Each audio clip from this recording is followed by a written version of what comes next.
Hola, bona vesprada. El meu nom és Patrícia i des de la Fundació Cito us donem la benvinguda a tots i totes. Avui comencem Sisival, aquest encontre en línia que hem organitzat des de la Fundació Cito i que ens tindrà des d'avui fins al divendres pegats a les pantalles per parlar de canvi climàtic. 4 vesprades intenses en les quals parlarem de l'emergència climàtica valenciana amb la intenció de respondre 2 grans preguntes. Com està afectant el canvi climàtic a la societat i territori valencians i com podem mitigar i adaptar-nos a aquests canvis. Li cediré la paraula a Sara Moreno i a Juan Visquer, els organitzadors i moderadors de les sessions i d'aquesta taula sobre els efectes mediambientals del canvi climàtic. Vaig a fer una xicota d'introducció per a centrar el tema del canvi climàtic. He preparat una xerrada per a donar unes perspectives generals i explicar un poc els principals aspectes en els efectes i la mitigació del canvi climàtic. Vaig a començar ja i en primer lloc jo soc director de l'Institut de Materials Avançats a la Universitat Jaume I i la meva especialitat són els materials per a l'energia. Jo tinc un interès sobre el canvi climàtic, però no soc un expert. Els experts sobre el tema vindran després, però sí que puc aportar una visió general divulgativa. Aleshores, estava mostrant una vinyeta que així fa poc en The Economist que representa el combat del món contra el coronavirus en un desafiament que ens ha agafat totalment desprevinguts, que ha mostrat la nostra vulnerabilitat, però esperant hi ha un molt més gran i més devastador i potencialment més perillós que pot canviar tot, que és el canvi climàtic. I això és el que anem a parlar ara. Començaré explicant un poquet les bases físiques i el fenomen físic principal que regula el clima a la Terra és un equilibri de radiacions.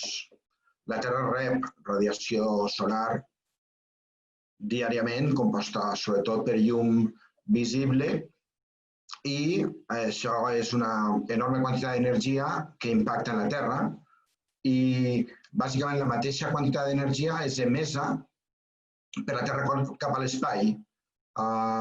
Però com la Terra no és un objecte tan calent com el Sol, la radiació emesa per la Terra és radiació infrarroja. És molt diferent. Aleshores, aquest és un fenomen clau, el tipus de radiació que emet, de manera que tenim aquest balanç en el qual tenim radiació arribant del Sol i hi ha una part que va a ser reflexada per la superfície o per l'atmosfera, però una gran part és absorbuda i aquesta és l'energia que s'acumula i ha de ser expulsada en forma de radiació infrarroja. Contínuament.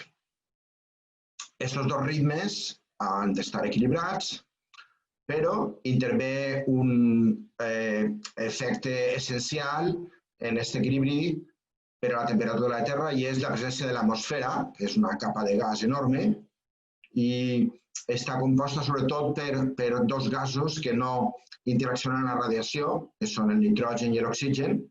També hi ha unes parts molt menudes, per exemple, el vapor d'aigua sí que és rellevant, en molt poca presentació, però forma els núvols, també interacciona amb la llum. I després està el diòxid de carboni. El diòxid de carboni és un protagonista en tota aquesta història, encara que veiem que la concentració és absolutament mínima, té una forta interacció amb la llum ixint. Aleshores, la llum ixint, la radiació infrarroja ixint, rebota i fa falta expulsar-la des d'una temperatura major. I això és el que anomenem l'efecte hivernacle, on una llum entra i l'emissió no pot eixir i calfa l'interior. I està causat bàsicament per la interacció amb l'atmosfera. I l'atmosfera és una cosa que nosaltres, els humans, podem canviar. Perquè la pregunta és, com pot l'acció dels humans que viuen aquí en una capeta en la superfície afectar un sistema tan gran com el planeta? Sí que pot. Ara veurem les causes i, de fet, s'està parlant, l'efecte pot ser tan gran que s'està parlant de l'antropocè, que seria una era de canvis molt ràpids en la superfície de la Terra i una modificació dels ecosistemes. per un canvi climàtic antropogènic originat pels humans. Com comença tot? Molt bé. La clau de la modificació de l'atmosfera és la crema de combustibles. Els combustibles ens permeten mobilitzar grans quantitats d'energia. Això comença amb el control del foc i quan mobilitzem energia per a les nostres finalitats podem fer coses que no podíem i tindre una vida millor.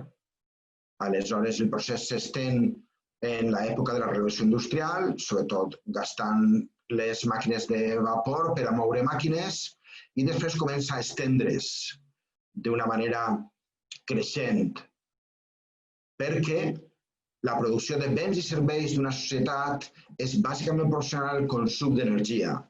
Aleshores acabem produint béns i serveis molt sofisticats, molt cars en les societats avançades i el consum d'energia que es fa aleshores és enorme. Això fa que s'incrementen contínuament les necessitats d'energia de la humanitat per dos factors. Primer, per l'augment de la població, que actualment són uns 8.000 milions de persones, i esperem, segons consiga el creixement i les coses que passen en avant, que no les sabem de cert, que arribarà dels 10 a 12.000 milions durant el segle XXI, i l'altre factor és que una part significativa de la població augmenta el seu nivell de vida per industrialització, per crear més béns, més serveis, i aleshores moltíssimes persones consumeixen una gran quantitat d'energia i això fa que el consum augmenti. El problema del consum d'energia és que els combustibles que gastem actualment són combustibles fòssils, resultats de l'acció de la fotosíntesi al llarg dels milions d'anys i estan en el subsol i gastar aquests combustibles, que històricament han sigut el carbó, després els combustibles líquids com la gasolina, després el gas natural, tots aquests combustibles, a banda de pol·lució directa, que és un altre tema també important, emeten diòxid de carboni i el diòxid de carboni s'escampa en l'atmosfera i es queda ahí. Aleshores, tenim que l'augment històric des dels 90 fins ara del consum d'energia és enorme i la majoria es fa en combustibles fòssils, sols una part molt menuda es fa amb energies renovables que no emeten diòxid de carboni i altres gasos d'efecte hivernacle. Per exemple, aquest és el consum global d'electricitat. L'electricitat, el transport és més difícil de descarbonitzar. L'electricitat és un bon punt d'inici per a crear-la en fonts renovables que no emeten CO2, però encara que ha augmentat molt l'ús d'energies renovables, solament és un 25% i la majoria, quasi un 40%, encara es fa per crema de carbó que emet moltíssim diòxid de carboni a l'atmosfera, molt més que el gas natural, que no és tan maligne en aquest sentit. Per tant, necessitem, per evitar aquest problema, substituir les fonts consolidades d'energia, tota la infraestructura d'energia basada en combustibles fòssils, canviar-la per energies renovables lliures de carboni. Això és molt difícil i no està ocorrent a un ritme bastant ràpid. A més, cal tenir en compte que per la inèrcia, la lentitud de la resposta del sistema climàtic, les emissions d'ara tindran efectes sobre dècades a vindre. Sobretot, l'efecte serà més substantiu a final del segle XXI. Serà quan es veja realment el que ha passat amb totes les emissions que han fet nosaltres aquestes dècades i per això volem plans molt urgents. Si fem plans per a l'any 2030, la pròxima dècada haurien de ser plans de 80% d'energies lliures de carboni. Aquesta seria una referència mínima per actuar sobre el problema de les emissions. Molt bé, veiem ara les conseqüències de les emissions i aquí tinc una gràfica de les primeres conferències que vaig donar a principis del 2012-2013 que mostra la correlació entre les emissions de diòxid de carboni, els últims 1.000 anys comencen a augmentar en l'època de la revolució industrial i relacionat amb la temperatura mitjana del planeta. Ara, aquí en aquesta gràfica s'arriba a unes 400 parts per milió. Això és el 0,040% de l'atmosfera, és molt menut, però l'efecte és enorme, com també ho és l'efecte del metà, que també fa una gran interacció amb la radiació infraroja. La meva gràfica del 2012, ara en 2020, ja hem arribat a 425 parts per milió. Això va rapidíssim i aquí es pot consultar dia a dia l'augment de la concentració atmosfèrica de CO2. A continuació tinc la gràfica de l'anomalia de temperatura del meu llibre, el llibre que jo he estudiat, publicat en 2012, i aquí es mostra el que s'anomena anomalia de temperatura, que és la variació de temperatura respecte d'un període convingut a escala global. Aquí veiem que està variant i té unes fluctuacions perquè el sistema climàtic és molt complex, però sí que es pot veure que hi ha una variació de 0,8 graus des dels últims 100 anys. Encara que aquí, en l'última dècada, semblava que s'havia estabilitzat. Si jo ara agafo la que tenim ara, publicada per la NASA, avui mateixa, veiem que aquesta estabilització no era tal qual, sinó que hi ha hagut un increment, de manera que tenim 1 grau d'anomalia de temperatura en els últims 50 anys i augmenta a un ritme de quasi 0,2 graus per dècada. La temperatura del planeta en l'últim milió d'anys ha variat moltes voltes, variacions de 5 a 10 graus han ocorregut. El sistema climàtic ha canviat, hi ha hagut glaciacions i períodes molt més càlids. Això és normal i està documentat. Però quan la Terra s'ha separat d'una glaciació, ha canviat uns 5 graus centígrads en un període de 5.000 anys. En canvi, en els últims 100 anys, la temperatura ha augmentat 1 grau solament en 100 anys, de manera que estem augmentant d'una manera molt més ràpida que en ningú període de l'últim milió d'anys. Així que l'activitat humana pot acabar causant una temperatura global major que en qualsevol moment del darrer milió d'anys. I la tassa de canvis, com dia, és molt més ràpida.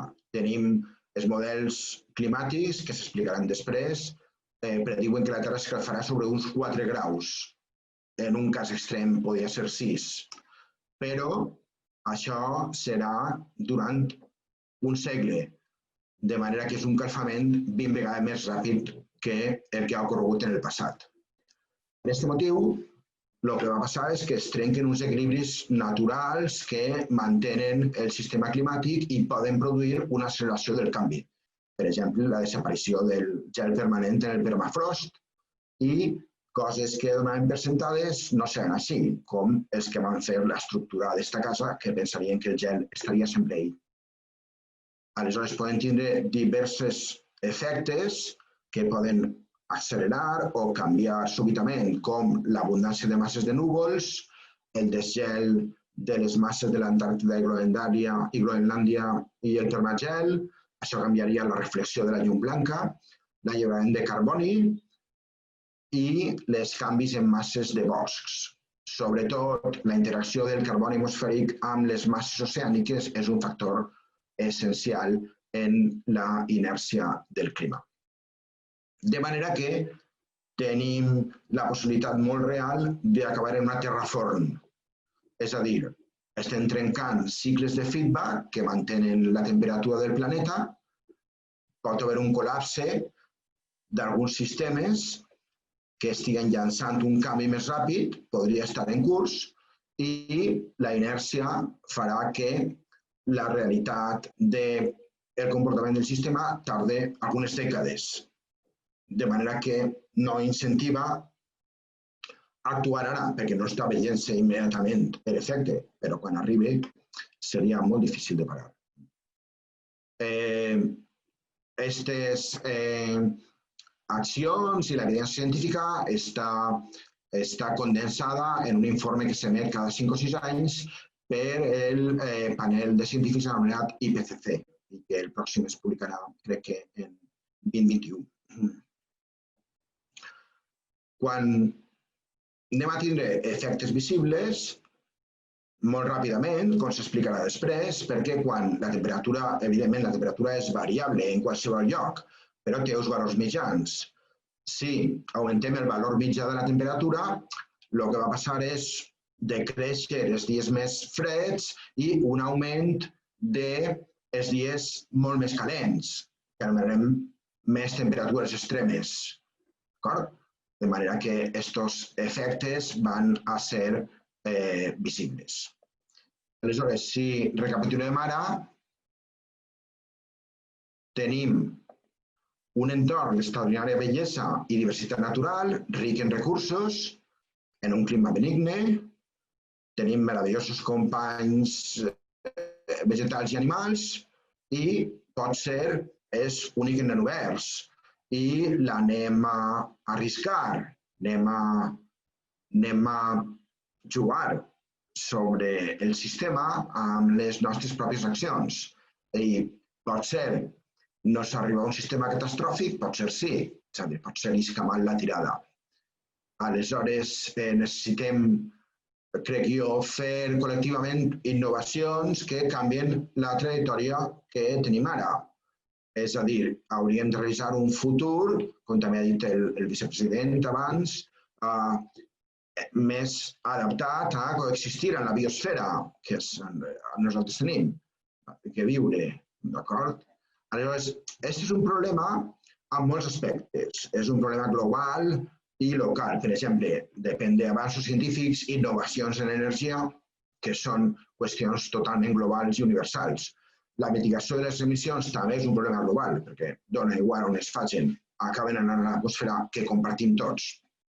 En canvi, hi ha altres problemes com l'adaptació del territori i la protecció de les persones més vulnerables que s'han de tratar de forma local i fer les previsions i proteccions necessàries. En aquest moment tenim una estructura política complexa i estranya perquè tenim unes institucions d'estat afeblides que es costa prendre la iniciativa perquè hi ha, per exemple, el control de molts aspectes per part de multinacionals poderoses, una interconnectivitat global en internet, uns fluxos financers que tenen els seus propis interessos i necessitem l'acció de molts agents en una revolució ecològica, com seria, per exemple, activistes, mitjans de comunicació independents, un poder judicial independent i, per supost, l'acció del públic. Aleshores, si anem al nostre entorn, nosaltres formem part de la regió mediterrània i la Unió Europea ha identificat les majors vulnerabilitats i aquí en la nostra regió en tenim unes quantes, com per exemple s'espera la reducció de la disponibilitat d'aigua i un màxim impacte sobre salut relacionat amb onades de calor. Està clar que anem a necessitar adaptacions que demanaran un gran esforç polític i social. Per exemple, defenses contra inundacions i tempestes, mitjans per a protegir les poblacions del cos de calor, especialment majors i malalts, els canvis en urbanisme, enginyeria, transport, edificació, els canvis en la gestió de l'aigua, tot això és prescindible i s'ha de fer.